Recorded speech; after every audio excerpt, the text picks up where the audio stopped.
Hello, I'm Mandi Stade. I'm a horticulturist here at Frederik Meijer Gardens and Sculpture Park, and today I'm going to talk about forcing branches and how you can just get some color and some beauty in your house during the winter months. Okay, so when you go outdoors to prune, you'll want to make sure that you head out in January, or anytime between January and March are pretty much the prime times to prune spring flowering branches.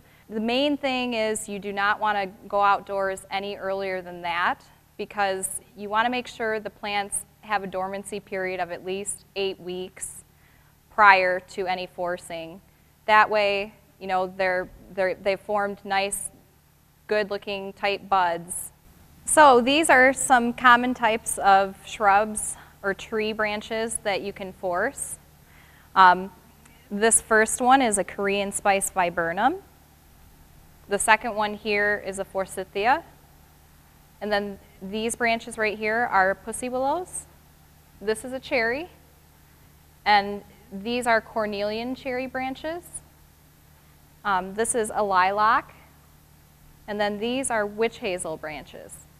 All of these types have different bloom times and different means for forcing. So they will take anywhere from 2 to 4 weeks to force. Okay, so once you bring those branches indoors that you've just cut from outside, what you can do is start to force these. Now, I recommend using either a bathtub, or in this case, you can use just a regular Tupperware bin. Fill it with some room temperature water, and then you just cut the branches down and just place them right here in the water. You'll just want to submerge them in the water for at least 24 hours. That basically just causes the blooms to begin their forcing period. Another method, if you don't have a tub or anything you can use, you can also just keep the branch in water and just routinely spray it. And just keep the moisture on it for at least 3 days. The main thing is you're mimicking the spring period outdoors. You're mimicking the humidity and the cool temps. So another thing too, when you have this in water, you'll want to keep it in a cool room.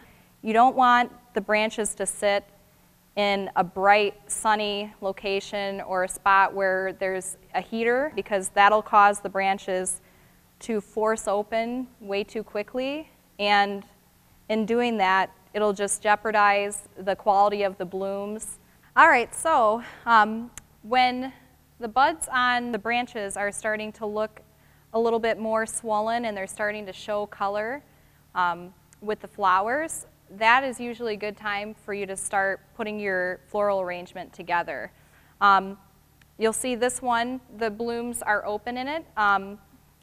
I actually went and put this arrangement together when the blooms were closed like this. That way it's a lot easier to arrange the flowers. That way you don't knock off any blooms with the stems. One of the main things with any kind of arrangement that you do indoors, you'll want to cut the stems on occasion every 3 to 5 days. And when you prune the stem, you want to make sure that you do a 45-degree angle cut. That way, you're allowing the water and nutrients to travel up the stem, as opposed to cutting it straight across. When you cut it straight across, it'll sit down in the vase, and you're blocking off the water and nutrients from getting up into the stem. So that's just a quick floral tip you'll want to do.